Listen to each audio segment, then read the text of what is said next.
Mississippi is renowned for its rich literary culture, attracting readers, writers, and book lovers from far and wide each year to the annual Mississippi Book Festival. Right On Mississippi presents Royal Aills with Darden North, author of Party Favors, a heart-wrenching thriller about drug trafficking in the medical field.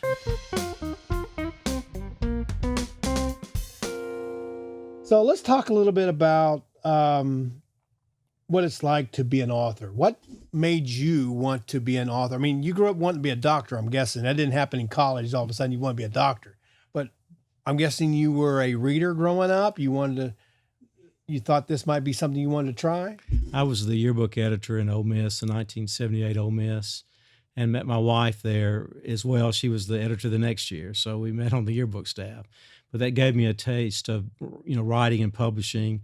I'd been the business manager of the high school yearbook in Cleveland, Mississippi, and then went on to do the Medic, which is the yearbook at Ole Miss at the UMMC Medical Center my senior year. So that gave me a taste of seeing your work, printed and published. And then when our kids got older and I wasn't helping with so much homework at night, I thought, I believe I can write a book. And most doctors believe they can do anything. And at the time, there weren't a whole lot of medical people out there writing. Of course, you had your Robin Cook and Michael Crichton, people like that. Right. And there are many more doctors and people in medical fields that write. I meet them all the time. Oh, really? As I, go to other things in other parts of this country and do various writing classes that are even international sometimes. So there are a lot of medical people out there writing. Kind of like lawyers who also write on the side. But I decided I could do it, and I wanted to do it, and my family encouraged me. And so House Call was the first book, and fortunately a bunch of people read it, so I kept going after that. So how long did it take you to write your first book? Well, I really think it took about 10 years because there was a lot of thinking about it. I had the medical characters in my mind. I needed a plot. And finally got a plot, and then about that time, computers came along, and taught myself to type with the keyboard, and that made it easier. I learned that you didn't have to actually print all those pages off. You could trust the computer to keep it in a file; it would be there. And so eventually, I was able to get a publishing route for House Call, and it came out right before Hurricane Katrina. Oh, really? And a lot of the bookstores that we had book signings set up for, particularly on the coast, were wiped away, and but that's been, quite a few years ago, and I'm still at it. So what's been the biggest surprise of what you've been able to accomplish as a writer thus far? Well, you mentioned I did receive a Independent Publishers Book Award, both for Points of Origin and my new book, Party Favors, recognized in Southern fiction. And at the time, I didn't realize how significant that was. It's not a Pulitzer Prize, but again, in certain circles, an IPPY it's not a participation trophy either. No. But in certain circles, an IPPY award is a big deal, and because you have been recognized by people outside of the local arena, these books are now submitted internationally. Right. So that was sort of I hate to say stamp of approval, but an encouragement and a surprise. I will say that. So. But my goal has really been, it is wonderful to write in Mississippi because, for one, you have wonderful bookstores here that are still thriving, and then you have people, great support, a lot of writing communities. But I have tried to move out into more of a national and even international realm because I do write because I want people to read my books. I certainly like my family to like them, but I want people to read my books. I want to be known as an author as well as a physician. Do you think of yourself are you a visual thinker or are you a word thinker when you're contemplating your next story? How do you do that? That's a good question. I'm not sure I've ever had that question answered. So congratulations for asking me before. I think maybe visual. The words, when you're physician, there are only a certain number of words you use when you write. Right. And, mostly descriptive things about medical things. You have to be very careful what you put down too. So, and sometimes I find myself getting a little too flowery sometimes or verbose in my medical charts, Oh, really? because you do want to, use different techniques when you write and different words and, make it, there are things that you have to remember as far as putting together a book, like don't use that so many times, don't use a lot of adverbs when you shouldn't. So there is a knowledge of how you write that I guess you're taught in in English composition, which I did not take at Ole Miss. I clipped out of that. So a lot of those things I have learned, but I think maybe I'm more of a, to answer your question, a visual writer, because I see the scene, the characters. I try to envision how they would look on television or in a movie as I'm writing, and then that makes the dialogue come so much easier. Wow. So Mississippi is really known for its authors, not for the artwork as some states are. It's kind of unique how different states are known for different things. Here, it's author, it's reading. People love books. Did you think you'd ever be in that grouping? Well, my mother gave me a great sense of self-confidence Uh-huh. and pretty much said you could do anything. I told her, I said, well, I'd never played football. And she said, well, you didn't try.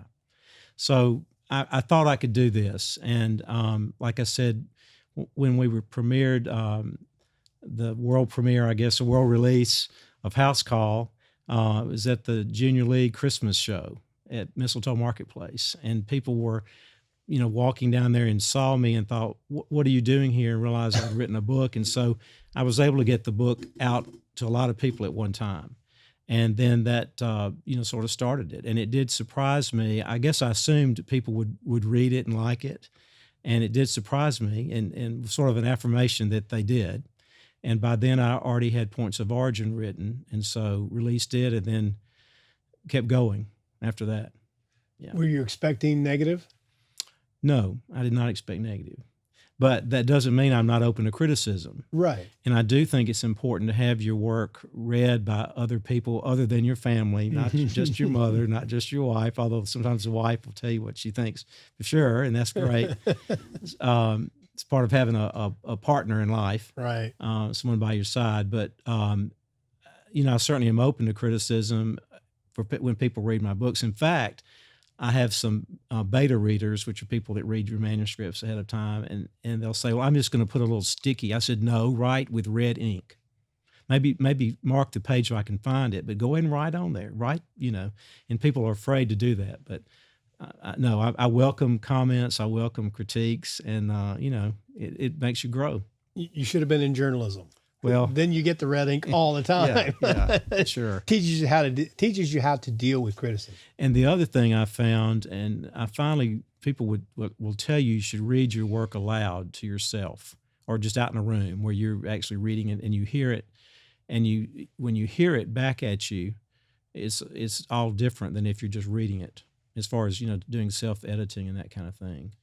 I'm really interested in knowing why you chose the mystery thriller. You could, there's all kinds of genres to jump into. You could have done history on Mississippi. You could have done a number of one things. But why the mystery thriller?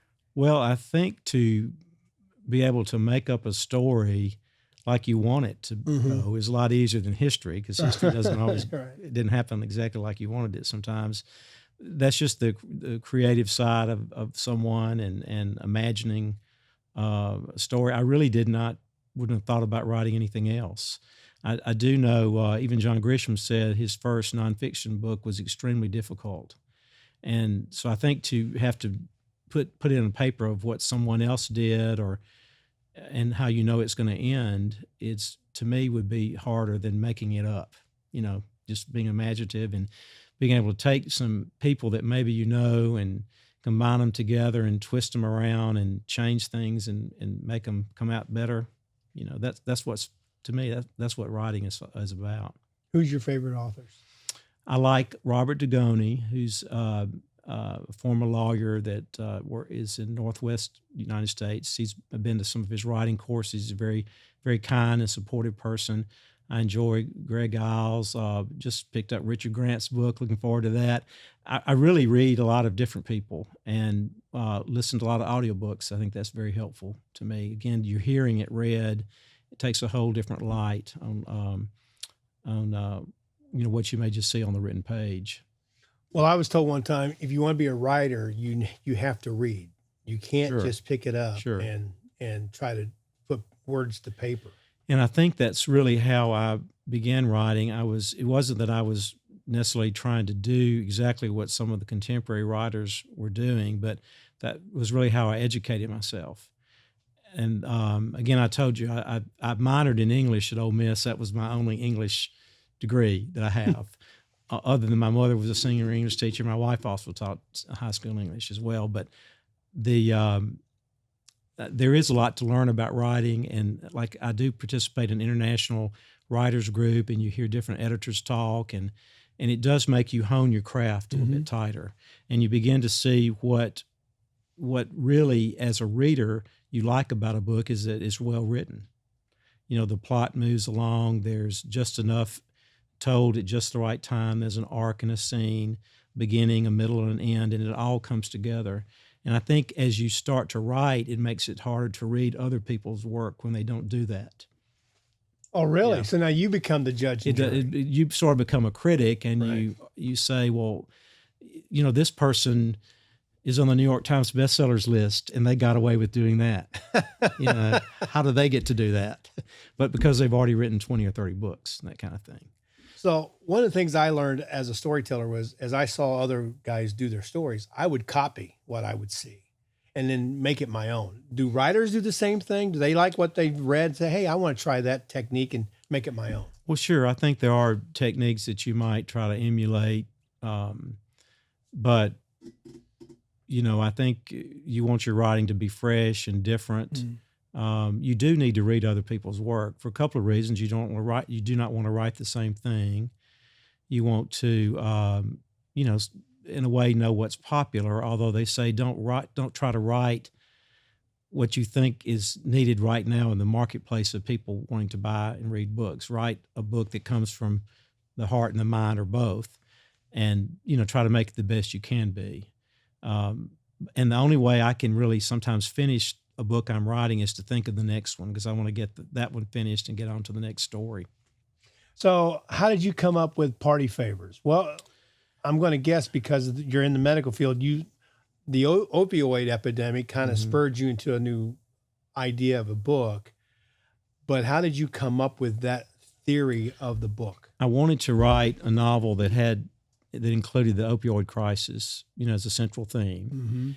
There had been a lot of cases on the Mississippi Gulf Coast where there had been pill mills, various doctors, busted, arrested for, writing prescriptions that were unnecessary just to get those drugs out there. And so I thought of a way to work that into a book. And so the premise is that a physician is sort of displaced in Mississippi from Alaska, where he trained, and so he's sort of new and far into the Gulf Coast, and gets sort of coerced into selling his patients unused narcotics. And his secretary's family are drug dealers.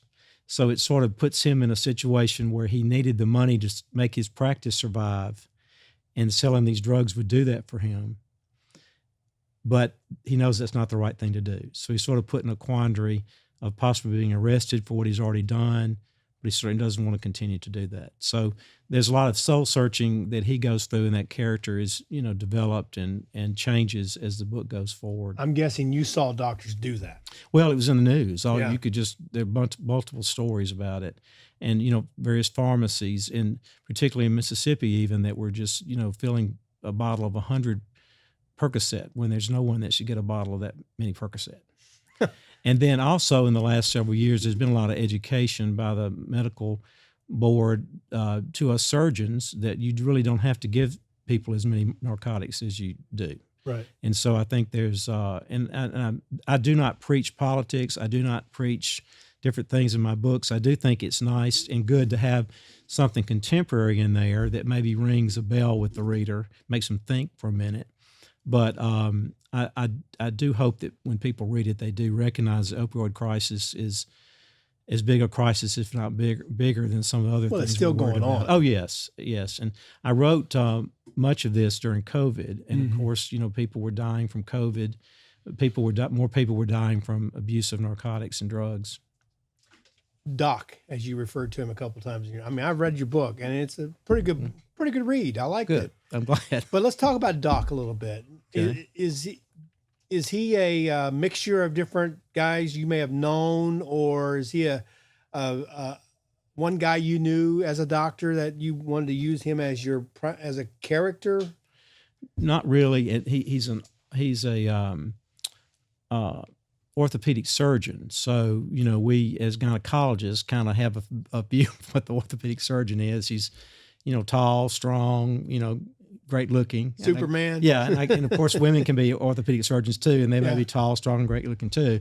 But no, I just had the idea of what a typical, or how maybe a reader might see that doctor. And so he particularly is not named after anybody. But I mean, obviously, having been a young physician myself, and anyone who's going into a new business or a new practice or something, has a lot of concern about, are they going to make it? And then I do explore some of the hospital politics involved, in which he was guaranteed certain things to make his practice go, and then suddenly they take that money back, and it throws him into a dilemma. And that's when we get into the selling the narcotics issue. How did you come up with Selena? I just envisioned her, and she's the casino employee, and I could just see her. I haven't been to that many casinos, but I could just see her. But Royal, that's what's fun about being a writer. I mean, you can have a little bit of knowledge about something, and you can take it a long way. And you may have to go look at pictures, of people, and particularly if you're writing a period piece, and you have to go back and do research about what the clothing was. But anyway, I had a view of how she was, and I hope I did her. Hope her did her justice. I've been to a few casinos. I thought it was pretty spot on. I don't go to a lot, but I've been to a few. I spend my $20 and move on. Right. Okay. That's the way to do it. Yeah. Well, I'm really interested in knowing how you think when you're putting that story together. You already said you were a visual thinker as you process it out on paper. There's a part of the book I want to read back to you because as a visual storyteller, I thought it was, man, I can see it in my brain, but I would never think about how you write this down, ever. Right. So let me take a little glimpse from your book here. It says, for example, from your book on party favors, this is how you describe a scene, and this is taken from the book. The line of the concert goers thinned as the party for the performance neared. The Caucasian man in his early 30s with sunglasses, Maui Jim, I believe is how you would say it, with a baseball cap, worked his way through the line toward the casino. The baseball cap was turned brim forward. The man held his concert ticket in his right hand, pulled a bill from his wallet, pressed the cash against the ticket counter, and as he approached, immaculate. To me, I mean, I can see it in the movie. All that being done, you have to describe every motion, every thought process. That takes a lot of time and a lot of rewriting, I would think. Oh, yes. There's a lot of rewrite. In that particular scene, I was setting up a drug bust, where they were going to bust the character Immaculate's his name. So, again, when you're doing that, you've got to, just like the set of a play, or like you said, a movie, you've got to have it where the scene is going to work and sound plausible. So some of that's what that is right there. And young writers don't do that. You all have to learn to go that deep into the motion of the character. You do. And again, when I go back and read my earlier books, I may not have done them exactly like I did them. You change. So are there ever any sequels that you have in your mind on your books? Yes, we have Wiggle Room, and then The 5 Manners of Death. And then I'm writing Rooftop. So I'm going to have those books as a trilogy, not necessarily a sequel, because the plots are all different. A trilogy has the same characters, but in really standalone novels, whereas a series or a sequel would be, you're just waiting for that next thing to happen.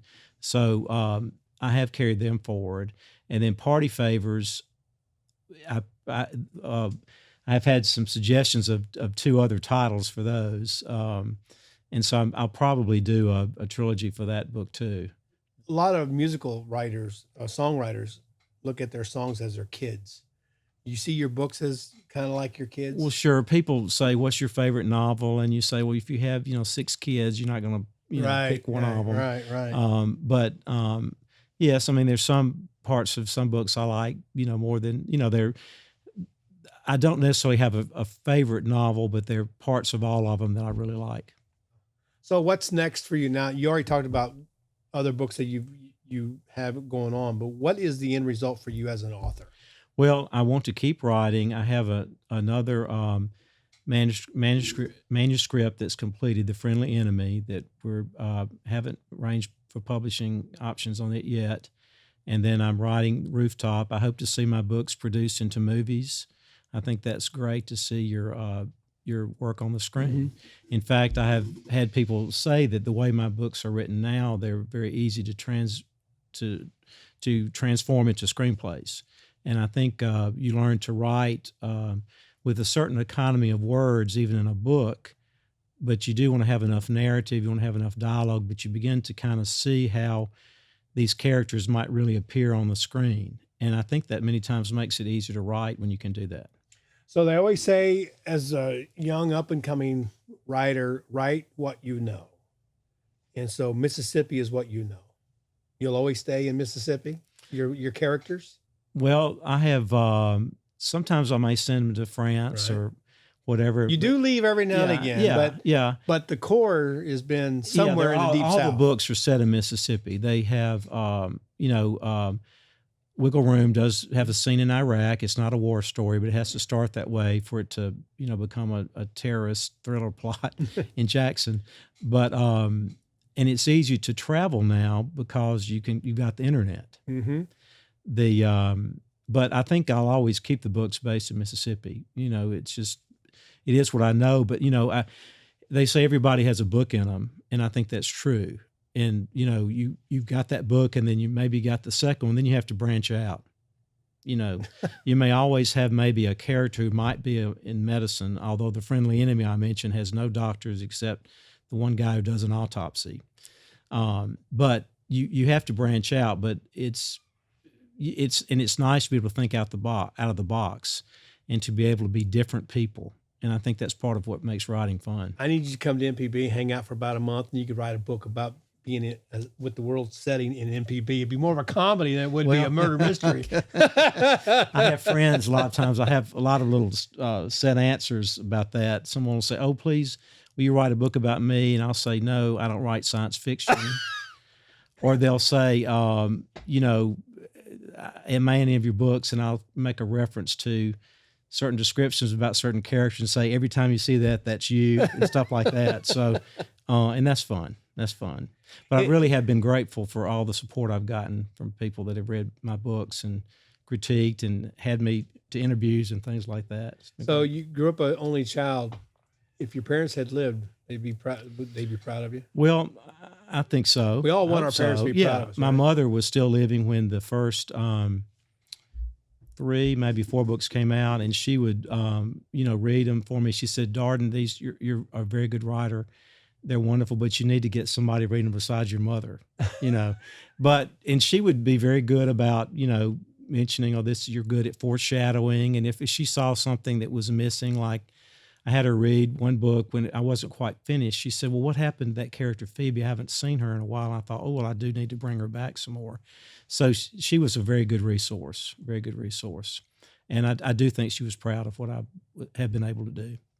Anything I hadn't brought up that you wanted to talk about?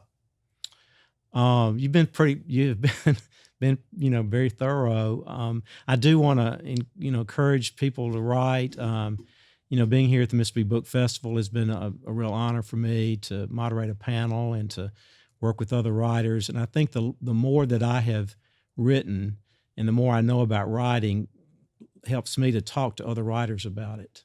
And it's really it's a fictional world out there. Many times we wish it were fictional, and it's not. But maybe even with fiction, you can change the world a little bit. Who knows? Do you find when you talk to other writers, you kind of share techniques with each other? Because storytellers usually don't do that. But do writers do that? No, I don't think so. I think like in this panel we had today, very talented writers, I asked them some writing craft questions, and they answered them correctly as far as how I think you're supposed to do things. Mm-hmm. So, I think other than just in just, professional discourses, I think, everybody's a little territorial. I don't know that a golfer would just tell somebody his golf game, Right. And, you want to write the best piece you can, and you you certainly can learn from other people, by their successes and their mistakes or their failures too. But I think the longer I've written, the easier it is for me to have a conversation with a writer about the craft, for sure. Well, you've got another. I haven't read the other ones prior to, but I have read this one, and it's a good read. Okay. And You've got 5 left. I've got 5 to get after them. So if you haven't picked up the latest book, Party Favors, you need to at your local bookstore. Yes, you can. You certainly want to support your local bookstore. You can get them online. They're in digital format as well. I have 5 of my books in audiobook now, which is another whole nother thing to talk about sometime. That takes you to a whole new level. Yes, and it's a lot of fun with that. But my books are available. You can go in a bookstore anywhere in the world; they should be able to get it for you. Great. Well, thanks for letting me visit with you about these books. Appreciate it. Great, thank you.